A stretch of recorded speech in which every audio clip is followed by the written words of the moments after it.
Max trudged through the dense foliage, muttering under his breath.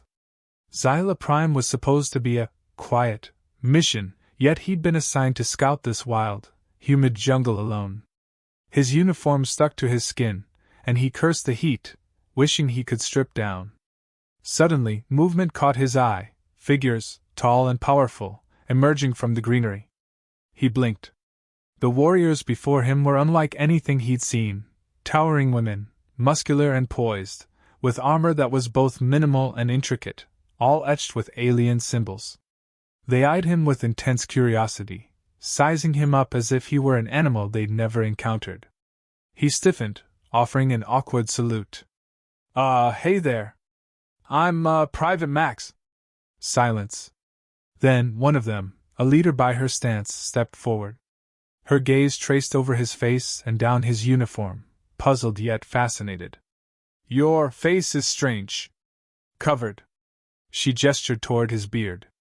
Is this a survival adaptation? Max chuckled nervously, scratching his chin. Yeah, you could say that. Helps keep me warm, and, rugged. The warriors murmured among themselves. Another, with short-cropped hair and a no-nonsense glare, leaned in. Strange, she said. You wear coverings. Are you hiding weakness? Max stammered. Weakness? No, this is just a standard issue. Keeps the elements out. The leader nodded thoughtfully. To show true strength, one must reveal themselves, she declared. Without warning, she reached out and gripped his sleeve. Your outer shell is unnecessary. Max's eyes widened as she effortlessly tore his sleeve clean off. The other warriors gasped, whispering with approval. Whoa, hey! That's custom issue. He laughed nervously, holding up his hands, but the leader didn't budge, now eyeing the other sleeve with an intensity that made him backpedal. Your coverings make you appear fragile, she remarked, tearing off the other sleeve as Max stifled a yelp. A warrior must be free, not confined. Her comrades nodded in agreement. Max glanced around, bewildered, as they scrutinized him with a mix of awe and amusement. A tall warrior with sharp eyes pointed at his vest. Is this also part of your fragile covering? Yeah, but… He didn't finish as she grabbed the front of his vest, her fingers curling into the fabric with an almost playful smirk. Before he could protest, his vest was stripped from his shoulders, leaving him standing in just his undershirt. Look, I appreciate the help, he began, but the leader stepped closer, her gaze piercing. Your face. These… She gestured at his stubble, then his chest hair peeking through. Why do you have this? She touched his chin with fascination, mistaking his recoil for all. Your kind wears growth. Max gulped, cheeks warming. It's just hair. Some of us grow it naturally. Her eyes narrowed. Do all of your kind grow this, face mane? Max nodded hesitantly, to which the warrior's eyes widened with impressed surprise. The leader stepped back, exchanging glances with the others. This mane, it is a warrior's symbol of resilience, yes? He blinked. Sure. A nearby warrior folded her arms, nodding sagely. Clearly, you've survived many trials. We have been unfair in our doubts. Max tried not to laugh, swallowing a chuckle. Hey, I've been through a few scrapes. Like that time I accidentally set my squad's tent on fire, not exactly warrior stuff. They looked puzzled, so he changed tactics. Point is, yeah, we humans have our own, adaptations. Then why the need for these coverings? One of the warriors asked bluntly, her head tilted with genuine curiosity. Regulations. You know, standard issue. Keeps us warm, protected, he explained, choosing his words carefully. The leader seemed to ponder this, then shared a nod with her squad. Perhaps your strength is buried beneath these regulations, she observed, grabbing the hem of his undershirt. Max quickly pressed his hands down, stopping her. Whoa! This one stays on. A flicker of confusion crossed her face. In Xyra's culture, hiding your form shows weakness. Your coverings signify doubt in your power. Right. In my culture, clothes signify, personal space. Max replied with an awkward grin. The leader raised an eyebrow, but didn't press further. She circled him, inspecting him from all angles. Our young ones will learn much from your unique form, she finally said, motioning for her squad to take mental notes.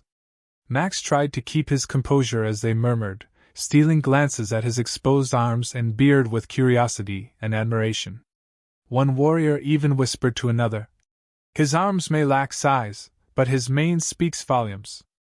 Max rubbed his face, holding back a laugh. "Well, I do what I can." The Xyrus warriors gathered around Max, all intensely focused on his every move. He could feel their eyes on him, inspecting him from every angle, and it was starting to make him uneasy. The leader, Zira, stepped forward, her voice filled with authority. "You have much to teach us, human," she said, her words deliberate and slow, as though savoring each one. "We will test your strength to see if you are worthy of our respect." Max blinked, trying to suppress a nervous laugh. Test my strength? All right, but I didn't sign up for any kind of, ceremonial stripping." Zira looked confused for a moment, then gestured to the other warriors. "Strength is not only measured by battle, but by your willingness to shed weakness. To show your true self. You will begin by removing these coverings." Max's face flushed red. "Right, okay. I get it. But can we skip the whole revealing part? I really don't think I'm built for this kind of ceremony." Ignoring his protests, Zira reached for the top of his shirt. "It is part of the ritual, human. Do not fear it. Warriors must shed the weight of their past battles to prepare for new ones." Max hesitated for a moment, feeling completely out of his element. "I'm not sure that's really how we do it back home," he muttered, but Zira's hands were already working on his shirt, the fabric stretching and tearing. "You do not understand," she said, her voice softer now, as though explaining something simple. "This is how we honor those who face challenges. You must strip away these layers of clothing to show that you are not afraid." Max opened his mouth to argue, but the words got stuck as Zira yanked off his shirt, revealing his undershirt underneath. The Xyrus warriors gasped and murmured among themselves. "See? Weak coverings. No need for them," Zira declared, nodding approvingly. Max, now shirtless, stood frozen, not sure whether to laugh or cry. He pulled his arms in close to his chest, trying to maintain some semblance of dignity. "I'm not really sure this is necessary," he said, his voice laced with awkwardness. But Zira didn't hear him. She was already moving to his pants, giving him an assessing look as though he were some sort of puzzle to solve. "Another layer to remove," she said with a grin, her eyes locking with his. Max held up his hands. "Whoa, wait, come on, I still need that." "Not for long, it seems," Zira said, her fingers dancing across the waistband of his pants, preparing to rip them off with no hesitation. Max's eyes widened. "Are you seriously gonna?" Before he could finish his sentence, the other warriors let out approving gasps. They were fascinated, utterly captivated by his resistance. They were reading every movement, trying to understand the nuances of his discomfort, which only seemed to excite them more. "The human shows signs of hesitation," one of the warriors observed. "He is not ready to reveal himself." Zira turned to her squad. "Perhaps he needs further guidance." Max, now standing in just his undershirt and boxers, was losing all sense of control. He backed away slowly, trying to cover himself as best as he could, but the Xyrus were relentless. They circled around him, their gaze shifting between admiration and curiosity. "Do you fear exposure, human?" Zira asked, her tone playful, almost teasing. "You must learn to embrace it. The warrior's true strength is not in what is hidden, but what is shown." Max's stomach churned. "Yeah, well, maybe in your culture, but where I come from, we like to keep things a little more private. We respect the warrior who is free," Zira insisted, placing a hand on his chest and pushing him back into the center of the group. "And you, human, have much to prove." Max stumbled back, caught off guard by the strength of her push. He tried to recover, but it was becoming harder to breathe with each passing second. It wasn't the physical discomfort. It was the sheer absurdity of the situation. He was standing in front of a dozen alien women who had never seen a male before, and they were looking at him like he was some strange artifact they were trying to figure out.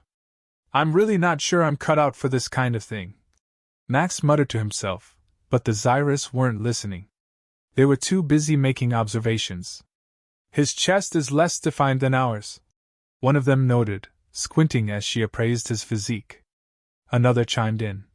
"His arms are smaller, but his movements are more fluid." Zira, never one to miss an opportunity, grabbed the waistband of Max's boxers. He flinched and nearly jumped out of his skin. "Zira, please," Max pleaded, his voice cracking. "You're going to rip." Before he could finish, Zira tore off the waistband of his boxers with a single swift motion, leaving him completely exposed.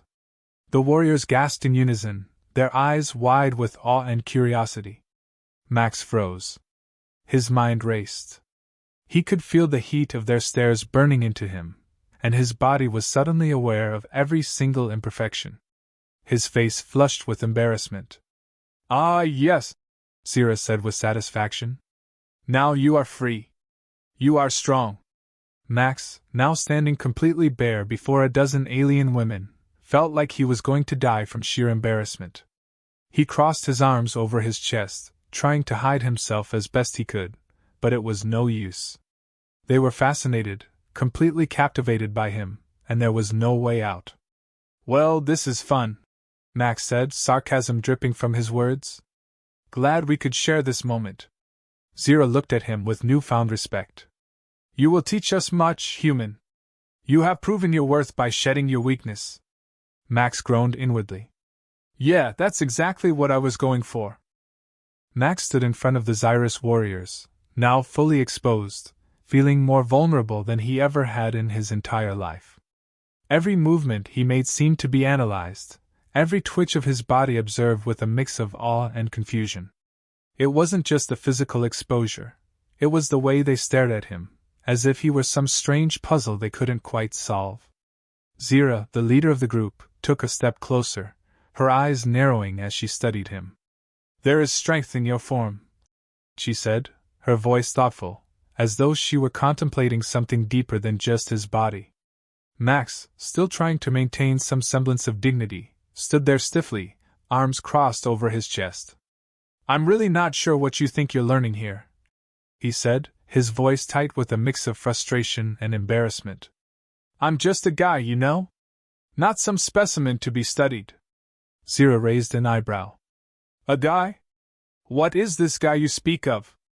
Max froze, unsure of how to explain it to a species that had no concept of gender differentiation beyond their own. "You know, a male. A human male. There's a difference between me and you. It's just how things are." The warriors surrounding him exchanged puzzled looks, their confusion palpable. They had no idea what he was talking about. In their culture, everyone was either a warrior or not, no other distinctions. "You are male?" Zira asked slowly, as though tasting the word for the first time. "But you are not a warrior, and yet you are different from us. How do you survive without the strength of a true warrior?" Max let out a frustrated sigh. "Listen, I don't know what you want from me, but we can't keep doing this. I'm not, whatever you think I am." One of the warriors, tall and muscular, stepped forward, her gaze never leaving Max's. "You are weak, yet you stand before us unafraid. Perhaps you will teach us what true strength means, human." Max opened his mouth to respond but found that his words caught in his throat. How could he explain the idea of internal strength to creatures who had never experienced vulnerability? For the Xyris, strength was purely physical, and their concept of vulnerability was non-existent. Zira, sensing the hesitation, pressed forward. "Strength comes from shedding weakness, does it not? And yet you show us something different. What is it you hide beneath this embarrassment?" Max laughed nervously, his face flushing even deeper. "I'm not embarrassed. It's just that, well, I'm not used to being the center of attention like this, especially like this." Another Xyris warrior tilted her head, as if pondering the statement. Why would being centered make you uncomfortable? This is where you belong. You are strong, yes? I'm strong in other ways, Max said, trying to salvage what little dignity he had left. It's just, not like you guys. You're physical, and I'm, well, not. Zira nodded thoughtfully, as if the conversation had made some sort of sense to her. You say you are strong in ways we cannot understand. Teach us then, human. Show us this strength. Max sighed, running a hand through his hair in exasperation. All right. If you really want to learn, it's not about how much weight you can lift or how fast you can run. It's about what's inside. It's mental. You fight with your heart, not just your muscles. The warriors didn't seem convinced. They exchanged looks, unsure of how to process what Max had said. Zira's eyes narrowed, as if trying to find a flaw in his argument. You speak of things we cannot see. Show us, human, Zira demanded, her voice firm. Max stared at her for a moment, then let out a reluctant laugh. All right, fine. I'm going to do something you won't expect. I'll show you how my mind works, not my body. With that, Max took a deep breath, trying to calm the racing thoughts in his head. The Xyrus warriors watched closely, clearly confused but intrigued by what he was about to do. Max closed his eyes, standing perfectly still. His mind began to race with calculations, strategies, and hypothetical scenarios. How could he teach them about inner strength? About overcoming fear without using force? He needed to make them understand that it wasn't about muscles. It was about understanding the fight before it even began.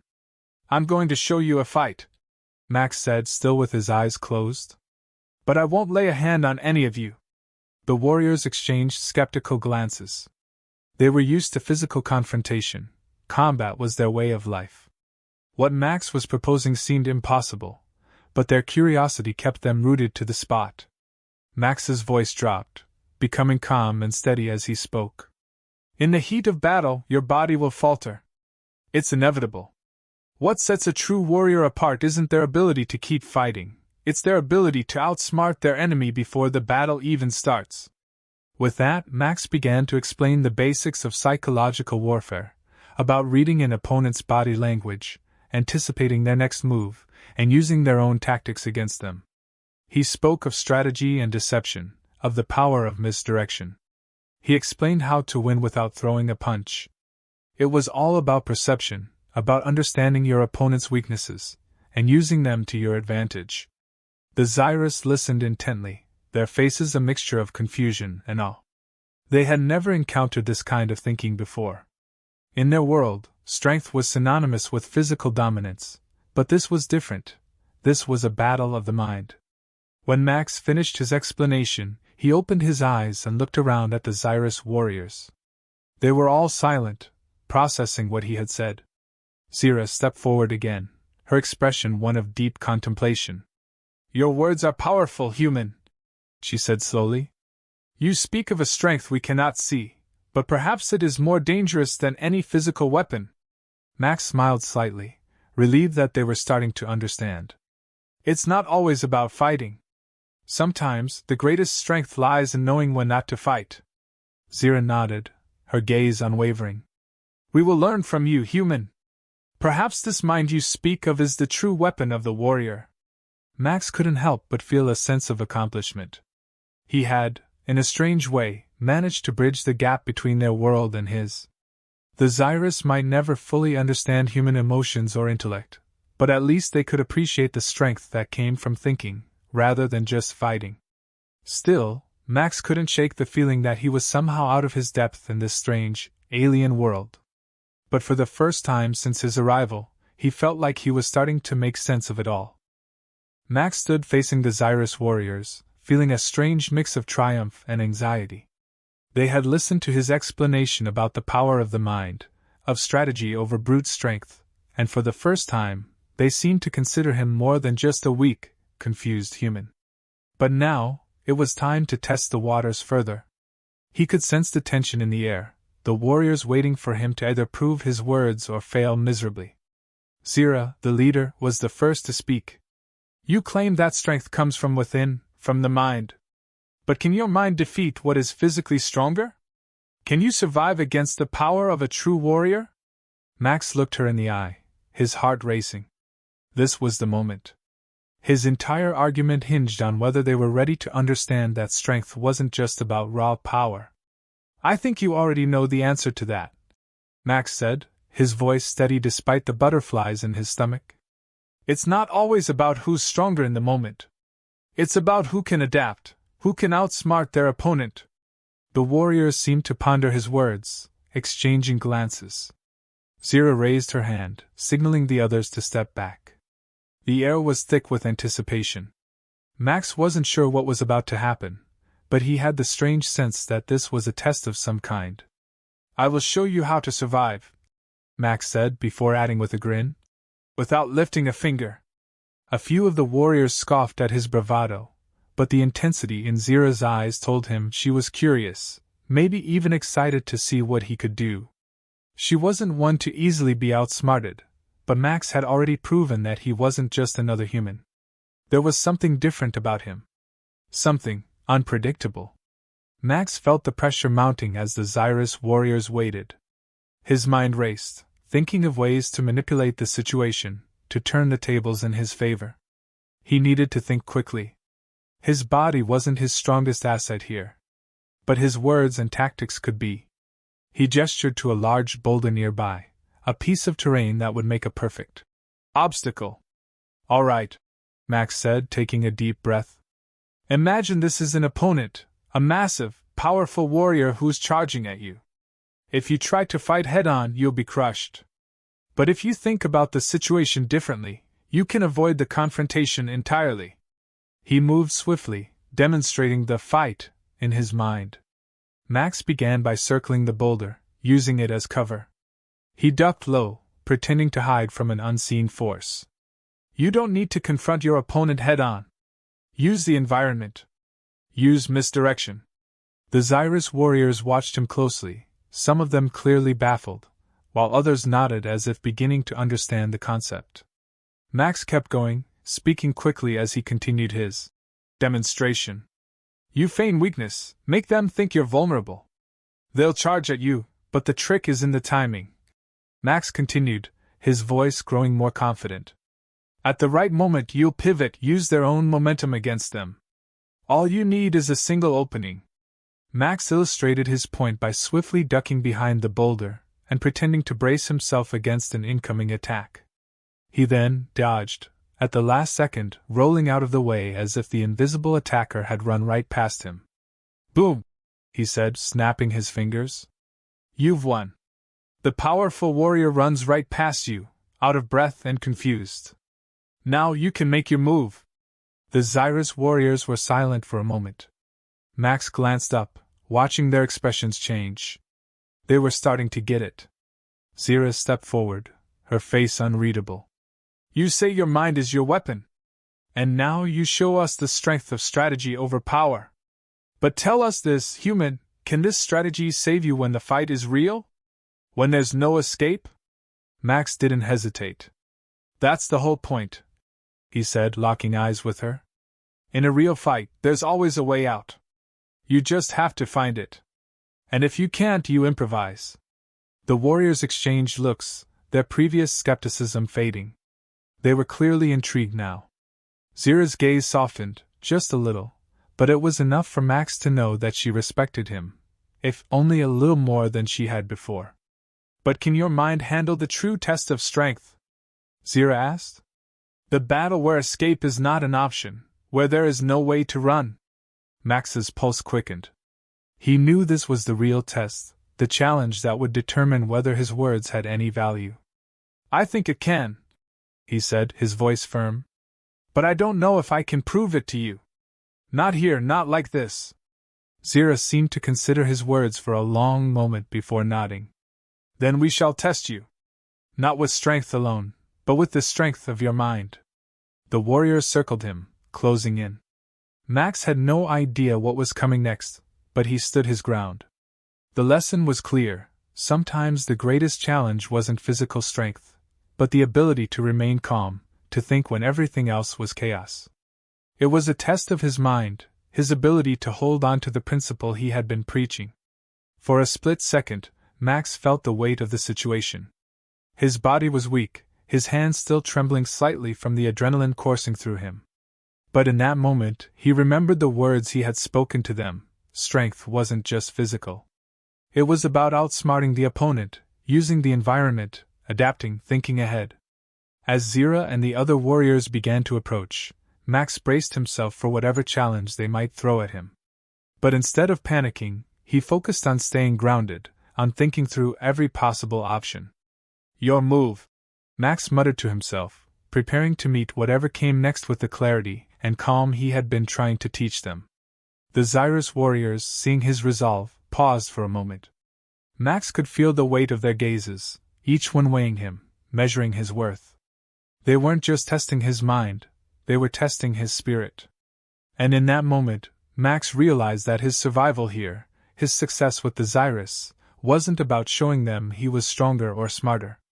It was about proving that humanity, with all its flaws and weaknesses, could adapt, survive, and even thrive in a universe that often saw them as weak. Max was starting to believe it himself,